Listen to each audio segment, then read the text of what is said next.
Welcome to Unheard Bible Tales. I started wondering what would happen if Judas got a real day in court, not just a verdict from history. We all think we know all there is to know about Judas. The kiss, the betrayal, the 30 silver coins. But that's not where the story ends. It's where everything starts to unravel. He was one of the 12, handpicked by Jesus, trusted with the money, a witness to miracles. He walked beside the Son of God. Yes, Judas. Not just the traitor, a man who actually stole from the money bag he was in charge of. He probably thought no one would notice, and maybe there was enough to go around. At that time he was still one of them, still invited, still trusted. That night at dinner, Jesus looked around the table and said, "One of you will betray me." One by one the disciples asked, "Is it me?" Then Jesus said, "He it is, to whom I shall give a sop when I have dipped it." And when he had dipped the sop, he gave it to Judas Iscariot, the son of Simon. The two most honored seats at a meal were those to the right and left of the host or the master. That means that the disciple whom Jesus loved, who rested his head on Jesus' bosom, an act of deep concern, love, and intimate friendship, was sitting in a position of honor at that meal. Likewise, for Jesus to be able to give Judas the sop, he was sitting very close to Jesus, possibly next to him, when the host would dip his piece of bread into the dish and then give the sop to someone. That was very, very significant. The host or master of the house would give the sop to the person to whom he wanted to show his greatest love and esteem. He did that by dipping bread into the caroused substance and then placing the sop in the person's mouth. Caroused is a mixture of fruits, nuts, spices, and wine eaten as part of the Passover Seder. Its color and consistency reminds the Jews of the bricks and mortar used when they were Israelite slaves. And when Jesus gave it to Judas, he gave him the bread and wine he also shared with the rest of the disciples. In doing that, he would show to all those present, and to the person receiving the sop, the love and honor he had for him. After the sop, Satan entered into Judas.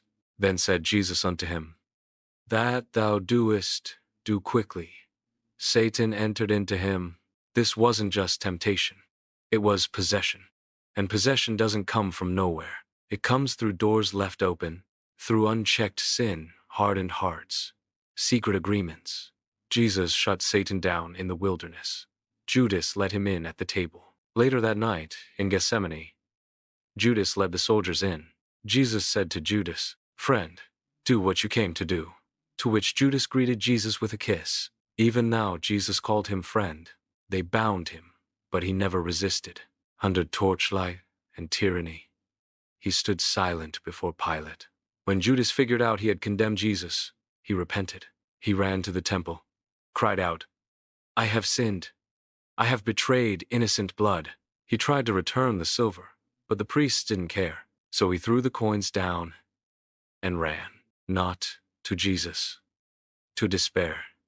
He took his own life. Jesus was still alive when Judas hung himself, but instead of running to the cross, he took his own life. So was Satan still influencing him? Probably not from inside, but definitely from nearby. Judas failed Jesus. But don't forget that Peter failed too. Denied him 3 times. But Peter came back, only because Jesus resurrected. Judas didn't have that option anymore. So, could this all have been a part of God's larger plan? Yes, but not forced. Jesus said, "The Son of Man will go as it is written, but woe to the one who betrays him." Matthew 26:24. The betrayal was part of the path, but Judas still chose to walk it. Jesus just didn't stop him. Some say Judas was a traitor, but even in ancient times, people were wrestling with another possibility. In early Christian writings outside the Bible, books rejected from the canon, there's one that tells a different version. A story where Jesus pulls Judas aside and says, "You are the only one I trust to do this. You will sacrifice the man that clothes me." By helping Jesus shed his physical form, Judas is portrayed as assisting in the fulfillment of Jesus' divine purpose, rather than betraying him. In that telling, Judas wasn't the betrayer. He was the trusted one, the only disciple who understood what had to happen. We're not saying that version is scripture, but the fact that early Christians even imagined it tells you something. Jesus always knew, and since he did, then maybe Judas wasn't a monster. Maybe he was just a man crushed by a mission he didn't fully understand. Don't forget the others, they all ran. Peter denied knowing Jesus, while the rooster in the background was crowing. They weren't stronger. They were just spared from breaking first. They weren't bad people. They were just, well, human. Like us. Jesus asked Peter, "Do you love me?" And said, "Feed my sheep." John 21:15-17. Jesus rising again gave Peter that chance. Judas didn't live to see it. Judas confessed. He tried to make it right. He gave the silver back. He said, "I've sinned." But they didn't care. But Peter waited, shaking, ashamed. He never thought he would pretend he didn't know Jesus, but he did. And Jesus, well, he knew from the beginning that Judas would betray him. He also knew Judas would regret it. And yet he let him. Because if the others would have found him, Judas might have died by their hands. There'd be blood on their hands when the Lamb came back. And still, even when Jesus knew since day one he saw Judas, he said, "Come, follow me," to Judas. Judas followed. He paused at the edge of what was safe and left his home for Jesus anyway. He left to follow what he believed to be the Messiah. Just like Peter. Just like John. Just like the rest. Jesus knew who he was choosing, and he called him to be one of his 12 anyway. Not only that, but he gave him the sop, the Last Supper Jesus ever had on this earth, a mixture that contained wine, to show the deep love he had for Judas of Iscariot. That's not judgment, that's mercy. Now, as we stand here today in front of 12 jurors, much like the 12 tribes of Israel, let me ask you something, ladies and gentlemen.